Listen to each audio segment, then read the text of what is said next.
Halo semua, salam sehat selalu. Assalamualaikum warahmatullahi wabarakatuh. Terima kasih telah mengunjungi channel saya lagi. Saya Nita, setelah chapter 1 episode lalu, kali ini saya akan kembali mereview chapter 2 dari sebuah buku berjudul Dynamic Assessment in Practice yang ditulis oleh Carl Haywood and Carroll. Part 2 ini mengenai model of mental functioning. What are mental model? Apakah itu model mental? Model mental adalah memodelkan orang dari diri mereka sendiri, dari yang lainnya, dari lingkungannya, dan juga segala sesuatu di mana mereka berinteraksi. Mental model adalah pembelajaran individu di mana menggunakan keahlian pribadi sebagai inti dari penilaiannya. Pentingnya selalu mengubah dari mental model, di mana mental model ideal itu adalah sebuah realitas yang memiliki persamaan pemahaman atau share meaning, yang diharapkan keputusan yang dia ambil bisa efektif karena lebih sesuai dengan realitas yang kolektif. Model fungsi mental adalah bagaimana menilai variasi dalam kemampuan, khususnya kemampuan untuk memahami, berpikir, belajar, dan memecahkan masalah dengan cara yang logis. Dengan kata lain, bagaimana menilai fungsi mental diperlukan model fungsi mental.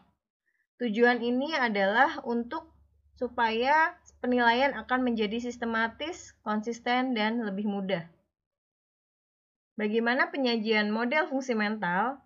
Model fungsi mental menyajikan sebuah model yang mewakili pandangan sistematis tentang sifat dan perkembangan mengenai kemampuan manusia. Melihat sifat dari fungsi mental, cara pertama adalah dengan mengajukan beberapa pertanyaan seperti, apakah itu kemampuan? Apa komponen-komponen pembentuk kemampuan? Bagaimana asal-usulnya? Dan bagaimana hubungannya?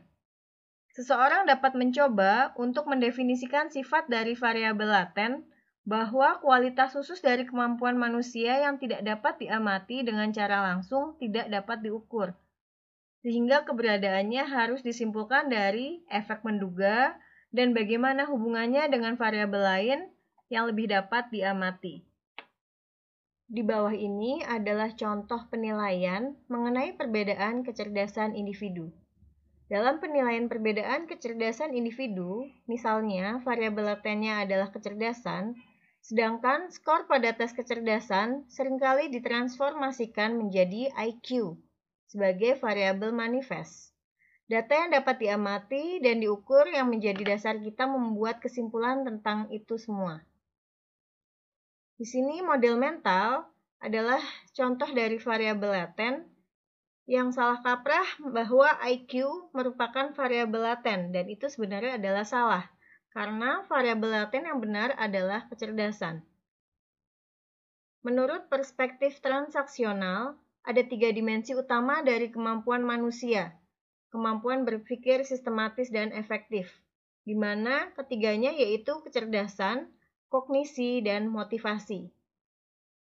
Prinsip-prinsip perspektif transaksional umum yang pertama yaitu kemampuan memiliki banyak segi. Pernyataan ini menunjukkan bahwa berguna untuk memikirkan berbagai jenis kecerdasan. Agaknya dalam cara kecerdasan majemuk, Gardner, tetapi dalam cakupan yang lebih luas, misalnya kecerdasan emosional. Prinsip yang kedua adalah kemampuan ditentukan oleh banyak hal. Kecerdasan dipandang sebagai kualitas biologis yang berasal dari struktur, integritas, dan efisiensi fungsional otak. Prinsip yang ketiga yaitu mengenai perbedaan individu dalam kecerdasan tidak cukup untuk menjelaskan perbedaan dalam pemikiran logis dan pembelajaran. Selanjutnya, beberapa perbedaan perspektif menurut Piaget pada tahun 52 bahwa setiap anak memiliki tugas perkembangan untuk membangun seperangkat struktur kognitif yang unik. Bagaimana cara berpikir logis yang tahan lama dan dapat digeneralisasikan. Selanjutnya, perbedaan itu yaitu mengenai tugas diselesaikan melalui pertemuan dengan lingkungan yang menyebabkan konflik kognitif. Misalkan pada perbedaan ketidakseimbangan antara informasi baru dan apa yang sudah ada di gudang pengetahuan anak pada masa sebelumnya.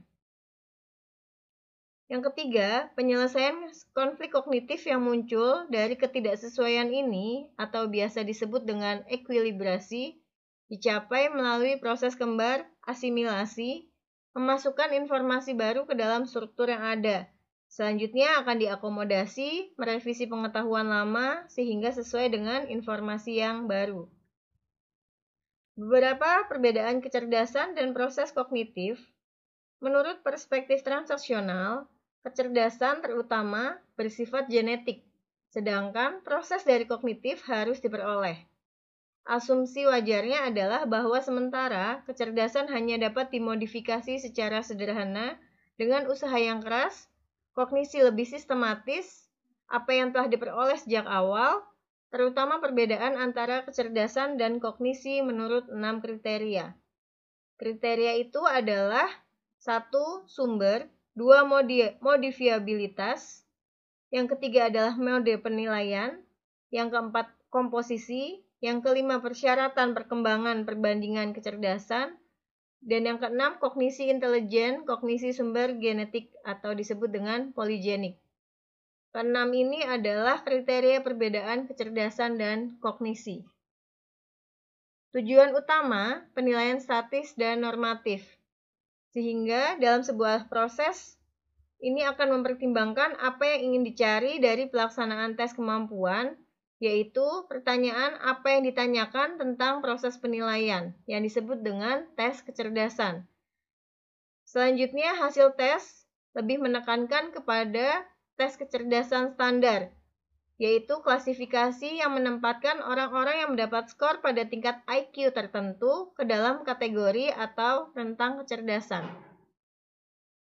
Prosedur DA tidak dimaksudkan sebagai tes kecerdasan, tetapi sebagai kendaraan untuk eksplorasi proses mental yang merupakan dasar untuk pembelajaran. Sehingga bagaimana cara mengatasi hambatan untuk kompetensi, penilaian akan digunakan sebagai sarana untuk mengungkapkan pengolahan individu dan apa yang unik untuk DA tersebut.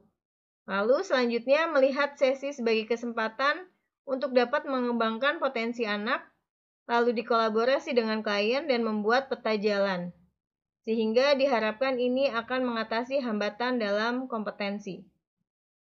Terima kasih, cukup sekian presentasi dari saya.